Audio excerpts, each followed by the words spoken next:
Today's video is going to focus on the clutch assembly for our little John Deere 430 tractor. Specifically, this is a two-stage clutch for a John Deere 420, 430 that was equipped with the live power takeoff option. The two stages, one stage runs your transmission, the other stage runs the PTO or power takeoff. You could run the two, essentially the PTO independently, keep it running while the tractor stops. Our goal today is to get our clutch assembly from dirty and rusted to clean and adjusted. In theory, not too difficult of a job. We've just got to pay attention to some important measurements when we're setting our finger heights, the release point for our main clutch assembly, for the drive part, for the transmission, stuff that we'll go over step by step. So let's dig in, let's do it, let's see what it takes. Today's project for our little John Deere 430 two-cylinder tractor is to get a little curious about the clutch mechanism. We have our flywheel, which I've cleaned up. Still have to replace the pilot bearing in the middle, but the clutch stuff doesn't need that to move forward. I've got our original two-stage assembly, our original disc, and when we pulled this out, I thought, yeah, there's got to be quite a bit of wear on there with the, the grooves looking as smooth as they were worn down. So I went ahead and ordered what I thought was going to be a new disc. This looks like it's probably more of a remanufactured disc than it is new. It's pretty filthy. It looks like somebody just put new facings on it. I can see where they maybe took a, I don't know, a little bit of a buffer wire wheel and rubbed over the center part a little bit. I guess not to my standards, but hey, if they're just fixing the part to resell it, it's good enough. But I was curious about how much wear there actually was, and I was kind of surprised to see that, one to the other, there's not a lot of difference there. Even if we take our little caliper measurement, just for rough purposes, it's about 0.3 inches. 0.3 inches. There's really not a ton of difference between the two. One of the things that I need to be kind of particular about is adjusting these fingers that intermesh with my throwout bearing. When I push the clutch, I want to make sure that these fingers are disengaging our drive clutch. And to do that, we're going to put our clutch assembly, our new one, did see a little sticker on here that says flywheel side. I'm going to put our new one in place, and then we're going to take the clutch unit, set it on top, screw it in, and see where our fingers line up compared to what they were with this clutch. Now in theory, there shouldn't be much difference. This facing is not that much thicker than this one, so I'm betting that these fingers are going to be right around that same height, which was actually a little shorter than what my adjusting tool says they should have been. But only one way to find out, so let's do it.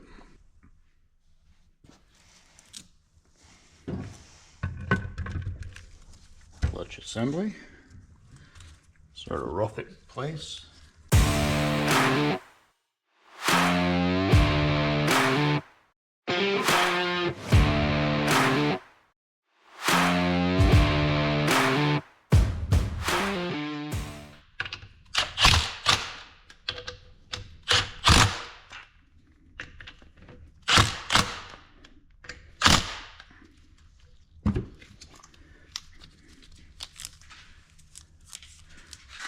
There we are. We appear to be solidly in place, and let's test our theory. Just close to a 1/4 inch of a height difference. So there's either a difference in the adjustment of the screw that raises and lowers this finger, or it could be internally some wear to the springs, the actual clutch plate assembly. Now, I don't think the PTO disc would have any influence over this. So we're going to have to, again, be careful, because I don't want to put this together and then put the tractor together. And then when I go to push the clutch in, it doesn't disengage the drive clutch. That would be bad. So there's going to be a couple things that we check along the way to make sure we've got that set right.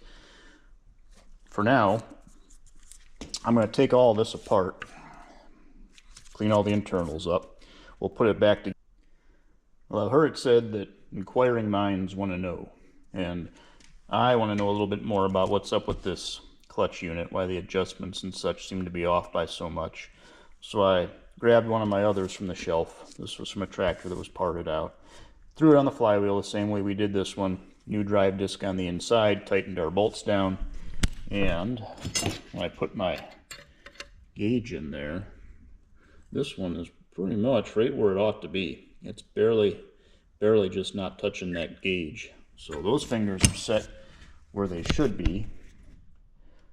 It gives me a little bit of something to compare one to the other. I can take both of these apart, see if one of the springs in here is a little stronger, maybe weaker on this one, or see if there's some adjustment on these fingers that's different.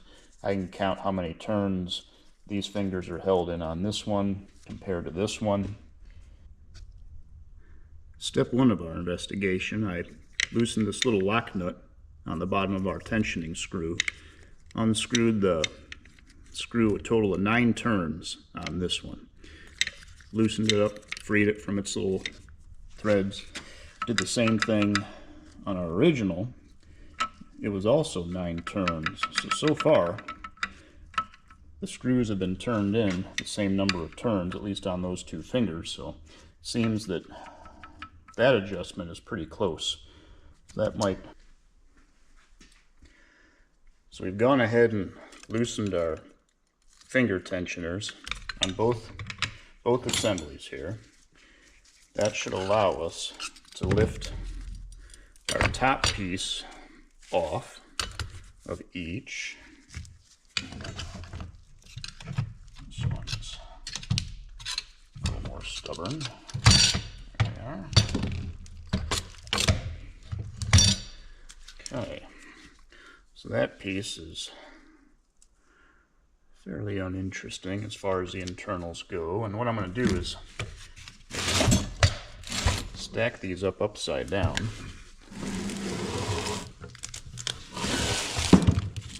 So we will know what order they came apart. So there's that one. This is our spring for our PTO disc.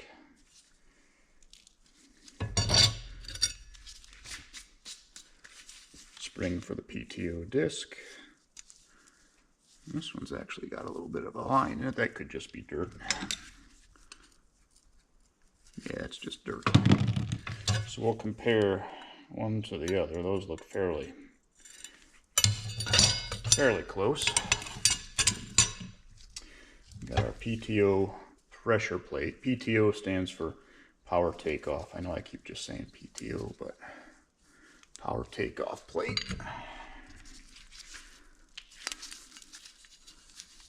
Pretty similar. Then we have our PTO disc. That's this guy here. Those two. I don't really see where these two get worn down all that often. Curiosity, we can see 0.3 inches.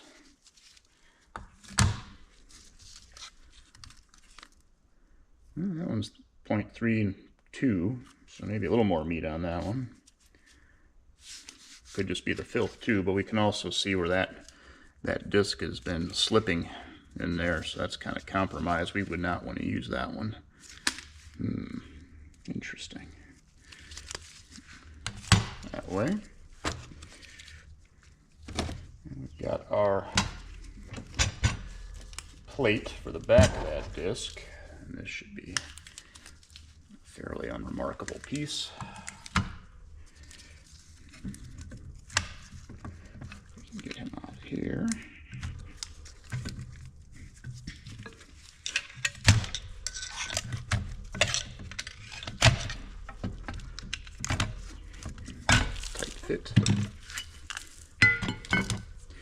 And the part I'm interested in is this spring for the drive disc. We'll do a little height measurement and see how far apart they are, if at all. I don't know if I can accurately do that with a caliper. That's about 0.36.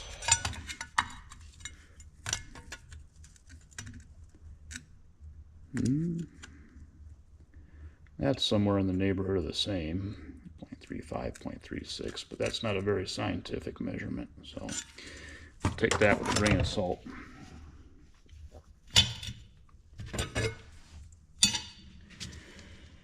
And then we have our main plate that puts pressure on the drive disc. And you wouldn't think that these would wear, or there'd be differences in between, but again, we can measure all this stuff and see if there's anything different one to the other.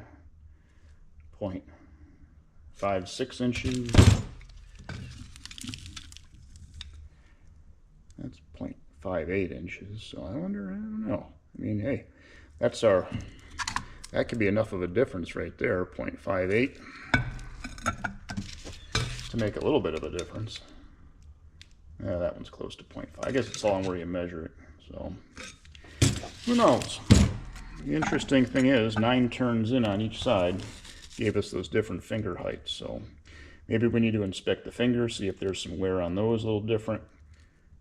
I'll double check on my springs for my drive clutch.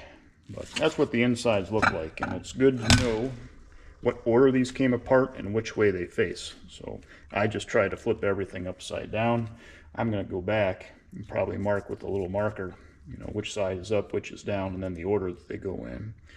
So I have a little gub cleanup here, and we'll take care of that and come back for maybe a reassembly. We did a little behind the scenes work in that we removed our clutch fingers from our bracket. To do so, there's simply a little punch pin that we push down. In fact, you can see the pin from one of the other ones. It doesn't go all the way through. We'll punch it back up when the time comes to put those pins in. But we punch that pin down. That allows the pin to come out.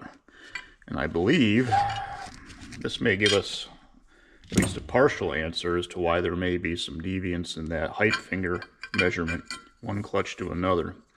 There's quite a bit of wear on this little pin where the finger rides on top of it.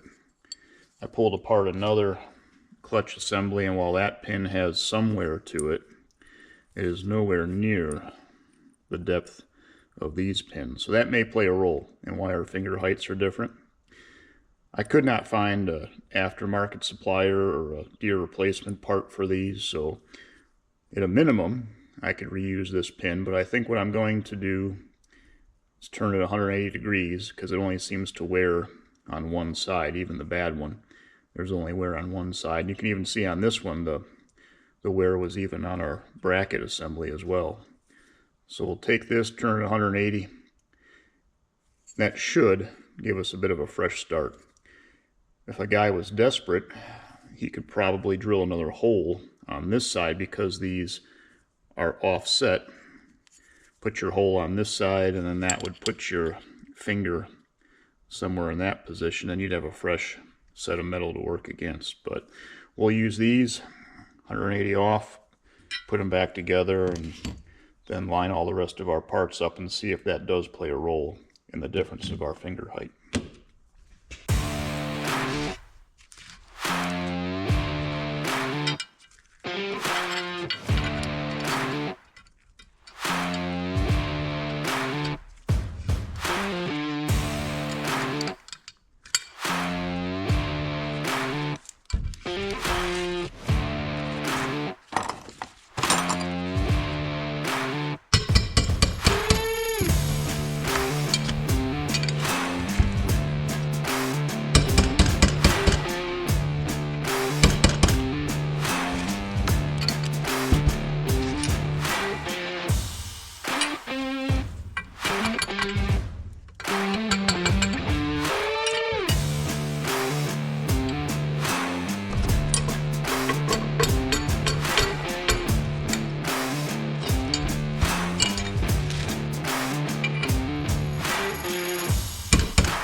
Well, I've prepped everything, and I think we're ready to try and put our clutch assembly back together.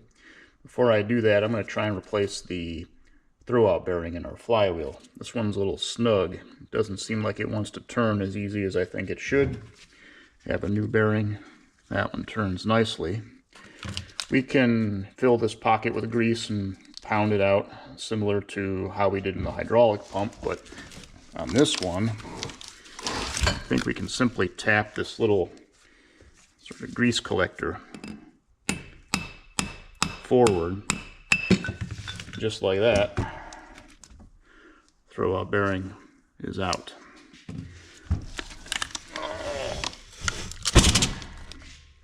Flywheel's heavy. So we'll take our little grease cup off of there. Yeah, that one looks pretty dry. Doesn't want to turn at all, really. So good that we're replacing him. And I guess I'm going to clean that out before I go and put that in with put some fresh grease in there. So pause in the action here and we'll be back. And just like that, our little grease cup is cleaned out. Drop him in place there. Got a new throwout bearing I was going to tap in, but one of the little things that's going to annoy me is there is a thickness difference from the original to this one. Diameters in the inside and outside are the same. Probably see if I can find a bearing that's actually more appropriate to put in there, because what I'm concerned about is when I tap this in, it's going to sit up a little higher above the plane of the flywheel here. And what I don't know is if that, probably 1/8 of an inch, give or take, if I have enough lateral movement for my propeller shaft, how it fits in there. So for today's purposes, we can tap him in there. Yeah, there's probably that bit of difference. Maybe it's negligible, but I'll do a little more research before I commit to using that one. But we're going to put a bearing in there because we're going to have to do some alignment. And that's what we've got our propeller shafts over here for. But having our bearing in, we can go ahead and start by putting in our new clutch disc, flywheel side to the flywheel. I don't have to start with the alignment just yet. I can put a couple more pieces on before we get to that. But what I tried to do is make little notes on these pieces. Like you probably can't see it because of the marker, but I wrote a number 1 and a T, because in my mind, this piece faces the transmission, this piece faces the flywheel. The other thing to take notice of on these is you'll often find a little mark that consistently goes with each piece as far as which position it goes in. I'll set this guy in here. White mark is right there. Our next step is to put in this spring plate. And again, I wrote F for flywheel, T for transmission, number 2, because it's the second piece going in, if you don't count the clutch disc. These had originally a little red stripe on them. The manual says that the red stripe one is for the drive clutch. There's supposed to be a second one for the PTO that is supposed to have a yellow stripe. The one we took out of here has a red stripe. The manual says a replacement part will have that. So this is probably something that somebody's been into at one point. So part number 3 towards transmission. Just to be cute, I wrote our refurbishing date on there. And the part I was talking about, that white mark, there's a white mark on this. So we're going to line him up white mark to white mark instead of going white mark over here and having the original white mark over there. So these all benefit from retaining a common, I guess, sort of stacking when you have everything apart, putting it back together. So plate for our PTO disc, power takeoff disc. This one conveniently says flywheel side. So we'll set him down in there. And right about now, we're probably getting to the point where it might be helpful to do some alignment. There's special little alignment tools that one can use this. I don't have those. So we're just gonna clean up the propeller shafts. So we're just gonna use those to slide down into our main clutch. And then there is a second propeller shaft. This is the one that runs the transmission that drives the tractor. Second propeller shaft is the one that runs the PTO, the power takeoff, on the back of the tractor.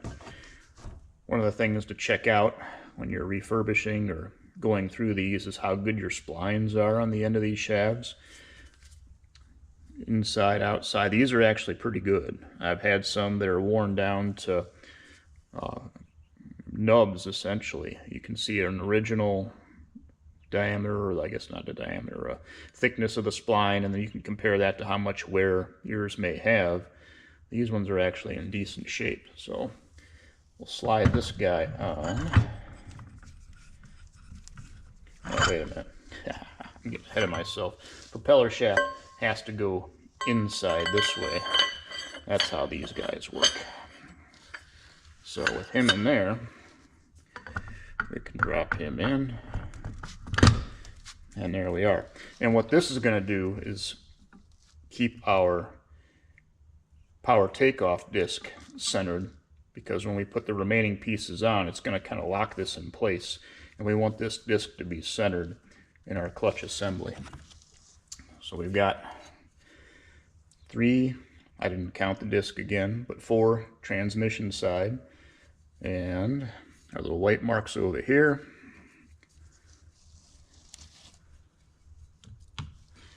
And these little tabs will line up over top of these bolts, basically. And we have our spring.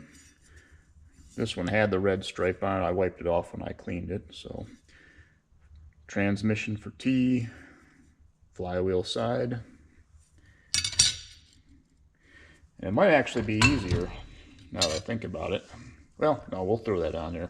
I had some trouble lining stuff up earlier, but I think we'll be okay now that I put the pins back in. So then we have our finger bracket plate. Put him on next.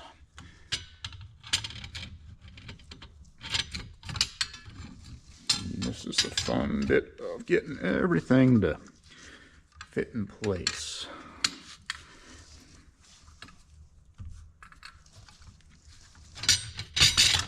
There we are.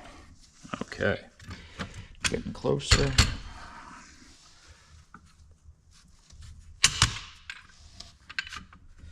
You hear a big click, that's usually a good sign.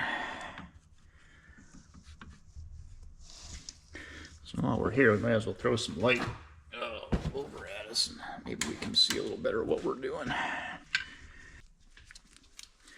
Now with everything centered and roughly lined up, we can start trying to thread in our little cap screws that are going to secure the clutch to the flywheel. Just get them started, and then once we get these started, we can try and start to thread in our little finger adjustments there. So we're just trying to get everything to line up where it needs to go.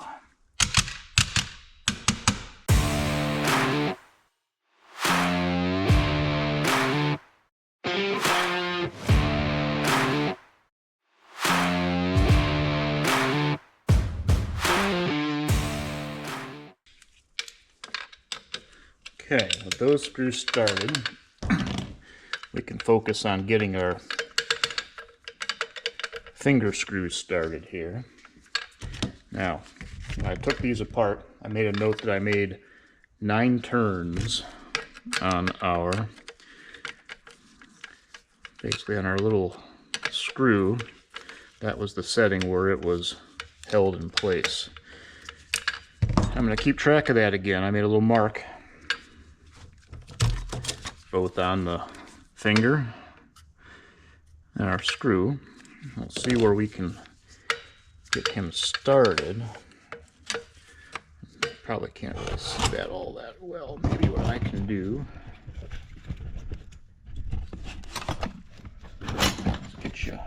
closer view maybe. So we're going to try and get our thread started in this little receptacle down there. Okay, we've got a bit of a bite, so let's call this 1, 2. Oops.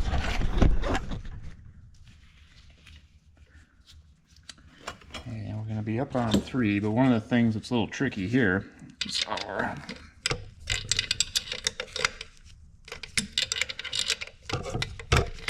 little nut in there wants to give us a little bit of a headache because it's getting tight up against the base. So we just got to watch that.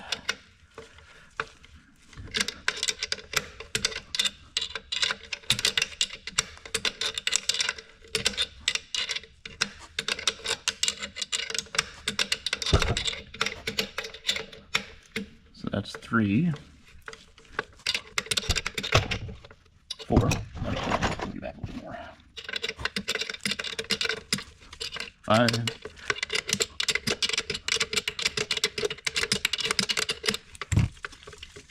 6.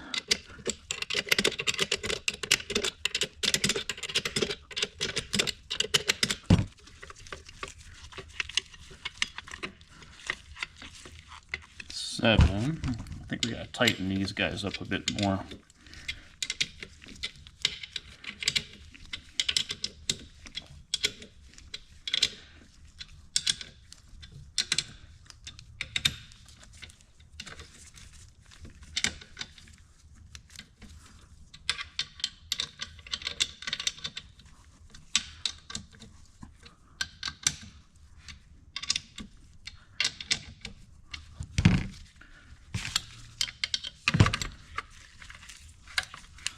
That's 8.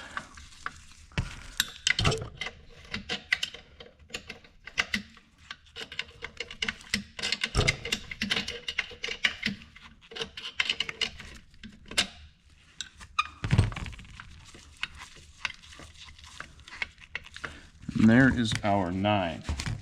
So that's 9. Now we're going to tighten up. Let's go ahead and tighten up the rest of these bolts.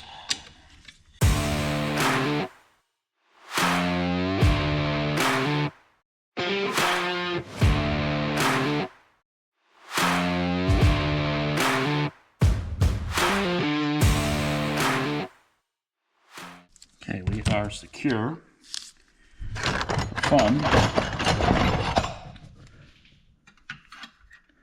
We are right there. A little adjustment, and I think we'll be in good shape.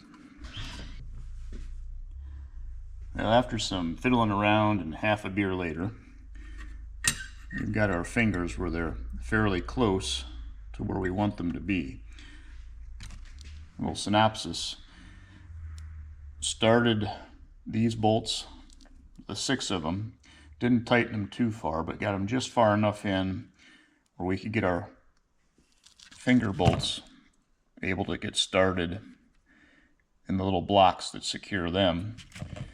Tighten them down a little bit, try to remember how many turns I put these guys in. It's important to start all three of those before we tighten the rest of these bolts down. Once I had them started and a point I was happy with, tighten the rest of the clutch securing bolts down, these little 1/2-inch head bolts.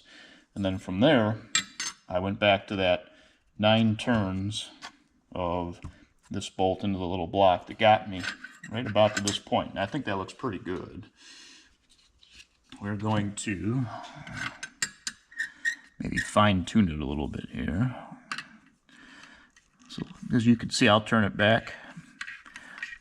I don't know if you can see past the screwdriver, but a little bit goes a long way in terms of this adjustment. We're going to come up and just touch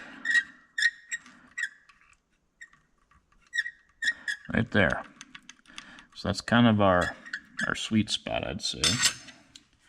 With that in that spot,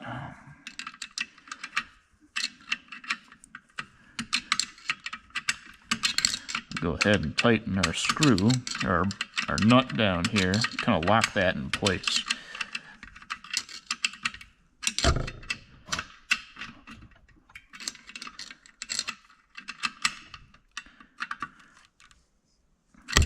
So there we are.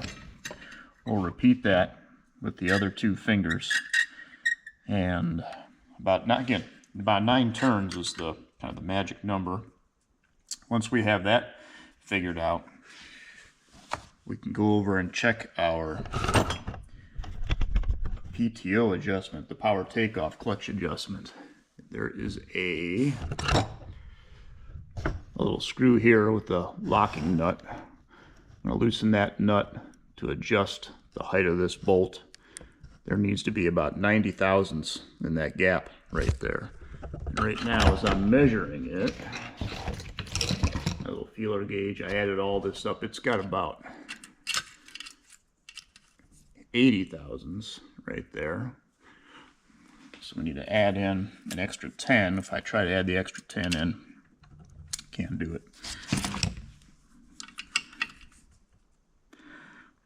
So we'll see if we can loosen this guy up a little bit. There we go. Loosen him and turn him just enough to get that extra 10 thousandths in there.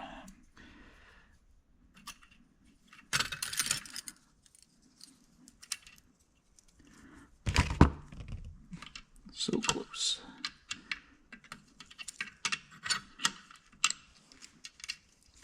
And there we are. That should do.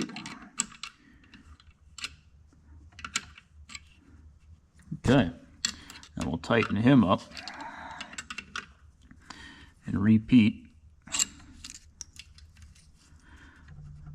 on the other two pieces that are over there. So that, in general, is how our clutch is adjusted.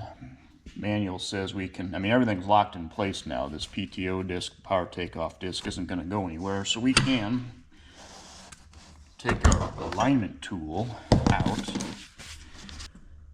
I've gone ahead and finished up adjustments on our clutch finger heights and our pressure plate release points down here. The finger's all supposed to measure in at a nice even 2 in 21/32.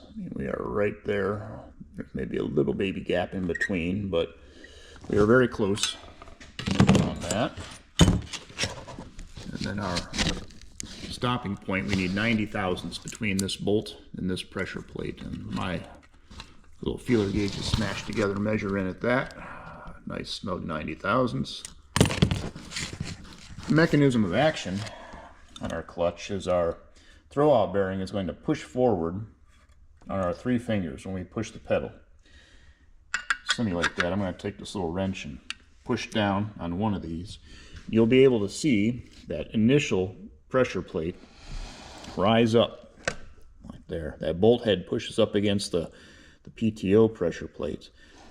That first stage is going to release that drive clutch from the flywheel and allow the drivetrain or the tractor to stop. Continue pushing on that fork. It's going to, and I can't do that without doing all 3. It's going to continue to push forward, and it'll push this pressure plate up and release the power takeoff clutch. So that's the dual stage, dual action, how all that stuff works.